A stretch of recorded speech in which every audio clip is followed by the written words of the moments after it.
এখান থেকে শুরু করি। চলো সবাইকে হ্যাপি হোলি। চলো আজকে তোমাদের সাথে আমি আমার ছোট্ট বেবি বয় টিটানের সাথে হোলি সেলিব্রেশনের কিভাবে ওকে সাজাচ্ছি তার ব্লগটা শুরু করছি। এই বছরের দোলযাত্রাটা আমার কাছে খুবই স্পেশাল ছিল, কারণ টিটানকে নিয়ে প্রথমবার এই বছর আমি দোলযাপনটা করতে চলেছি। তো অনেক দিনের প্ল্যান ছিল কিভাবে আমি এই দিনটাকে সেলিব্রেশন করব। একটু তো চিন্তায় ছিলাম যে ও কিভাবে পুরো জিনিসটাকে অ্যাকসেপ্ট করবে, কারণ ওর কাছেও এটা একটা নতুন জিনিস। তো যাই হোক, ও আমার সাথে ভীষণভাবে সঙ্গ দিয়েছিল। আমার মতো যারা নিউ মম তাদের জন্য আমি স্পেশালি বলছি, তারা নিশ্চয়ই বুঝতে পারছো বেবিকে নিয়ে পুরো জিনিসটাকে ম্যানেজ করা কতটা বড় চ্যালেঞ্জিং। তো যাই হোক, সব কিছুকে খুব সুন্দরভাবে আমি আগে থেকে প্ল্যান করে রেখেছিলাম। তার একটা ছোট্ট ঝলক আমি তোমাদের সাথে শেয়ার করছি যে ও কীরকমভাবে পুরো জিনিসটাকে এনজয় করেছিল।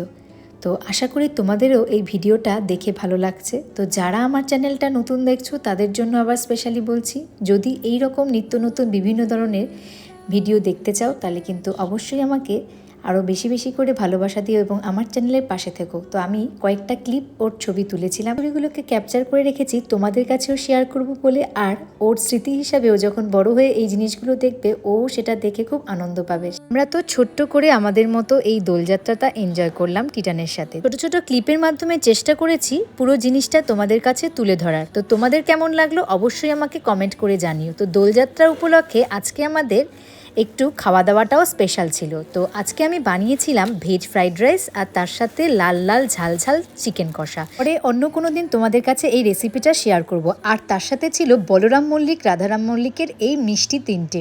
তো ভাবলাম তোমাদের কাছেও এই মিষ্টির রিভিউটা দিয়ে দিই। তো আমি অর্ডার করেছিলাম রসগোল্লা, যেগুলো প্রত্যেকটা ভীষণ ভালো ছিল। যতই হোক ফেস্টিভ্যালে হয়তো অনেক দোকানের মিষ্টির কোয়ালিটিটা পড়ে যায়, তবে এই দোকানের মিষ্টিগুলো ভীষণ ভালো ছিল। তো ভাবলাম তোমাদের কাছেও সেটা একটু শেয়ার করি। তো রসগোল্লা ছিল, তার সাথে ছিল ছানার জিলেপি, আর তার সাথে ছিল এই মাখা সন্দেশটা। মাখা সন্দেশটা খেতে এত সুন্দর ছিল কি বলবো, মানে মুখে দিলেই জাস্ট গলে যায়, এতটাই সুস্বাদু ছিল। আর তার সাথে ছিল ছানার জিলেপি। যাত্রা উপলক্ষে ভুড়িভোজটা আজকে বেশ ভালোই হয়েছিল। হাতে অনেকটা টাইম ছিল বলে তাই ভাবলাম স্কিন কেয়ার রুটিনটা একটু তোমাদের কাছে শেয়ার করি।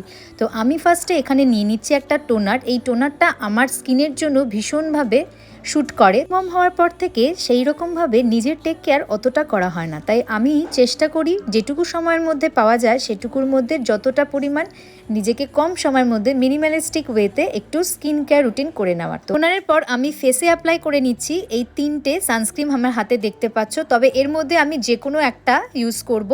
3টে সানস্ক্রিনই আমি রেখেছি, কারণ আমার 3টেই ভীষণভাবে শ্যুট করে স্কিনে। শীত গ্রীষ্ম বর্ষা যে কোনো ঋতুতেই আমি সানস্ক্রিনটাকে কখনো অ্যাভয়েড করি না। সানস্ক্রিন কোথাও না কোথাও বেরোতে গেলেও বা যদি নাও বেরিয়ে থাকি, বাড়ির মধ্যেও আমি স্নান করার পর বা অন্য যে কোনো টাইম যখন পাই হাতের, তখন আমি সানস্ক্রিনটা অবশ্যই নিজের ফেসের মধ্যে অ্যাপ্লাই করি। তে যখন একদম এক ফোঁটা সময় থাকে না, তখনও আমি টোনার হয়তো ইউজ করতে না পারলেও সানস্ক্রিনটাকে আমি অবশ্যই অ্যাপ্লাই করি নিজের ফেসের মধ্যে। ব্যাস একদম ছোট্টভাবে নিজের ফেসের স্কিন কেয়ার করে নিলাম। এরপরে এই ময়েশ্চারাইজারটা ইউজ করি আমি। তো ব্যাস আমার কমপ্লিট হয়ে গেল আজকের মতো। তো চলো, স্পেশাল এই ভিডিওটা তোমাদের কেমন লাগলো অবশ্যই আমাকে কমেন্ট করে জানিও। আর যদি তোমাদের ভিডিওটা ভালো লেগে থাকে তাহলে অবশ্যই একটা লাইক করো। আর যদি তোমরা এই চ্যানেলের নতুন সদস্য হয়ে থাকো তাহলে চ্যানেলটাকে সাবস্ক্রাইব করো। আর অনেক অনেক ভালোবাসা দিও। আবার একটা নতুন ভিডিও নিয়ে তোমাদের কাছে চলে আসবো। ততক্ষণের জন্য তোমরা সকলে ভালো থেকো, সুস্থ থেকো। বাই।